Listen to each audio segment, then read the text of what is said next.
আউযুবিল্লাহি মিনাশ শাইতানির রাজিম বিসমিল্লাহির রহমানির রহিম।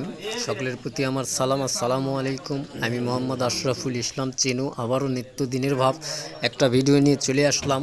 আপনারা দেখতেছেন আনিসুর দোকানদার, ওনার চায়ের দোকান, উনি চা বানাচ্ছে। অবশ্যই আপনারা দেখতে পাচ্ছেন এই দোকানটা ফজরের নামাজ পর সকাল 6টার দিকে দোকান খোলে, রাত্রি 10টা 11টা পর্যন্ত দোকান চলে। গ্রামের মানুষ সকলেই এই দোকানে উঠে বসে।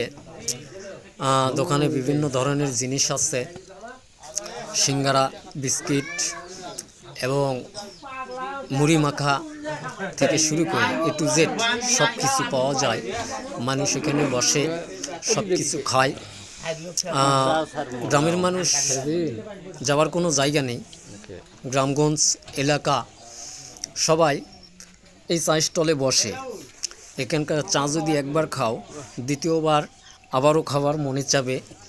অত্যন্ত সুস্বাদু চা তৈরি করে আনিসুর। আর এই চা খাওয়ার জন্য অনেক দূর দূরান্ত থেকে মানুষ এই চা স্টলে আসে।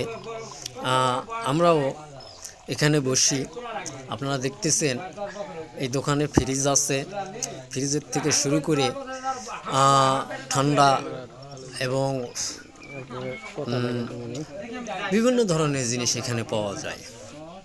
আপনারা দেখছেন গ্রামের মানুষ মাঠে ঘাটে কাজ করে উঠে আসে এখানে মুড়ি মাখা খায়, একটু মনের তৃপ্তি মিটায় চা খেয়ে।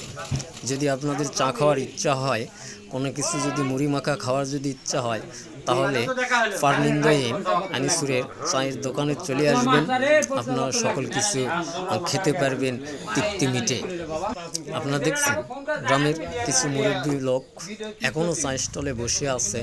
তারা এখানে 100-150 সময় সময় 200 মানুষ হয়ে যায়।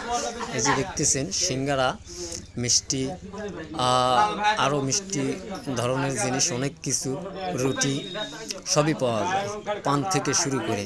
যদি ভিডিওটা আপনাদেরকে ভালো লাগে, অবশ্যই আপনারা লাইক, কমেন্ট, শেয়ার করে পাশে থাকবেন। ধন্যবাদ সকলকে।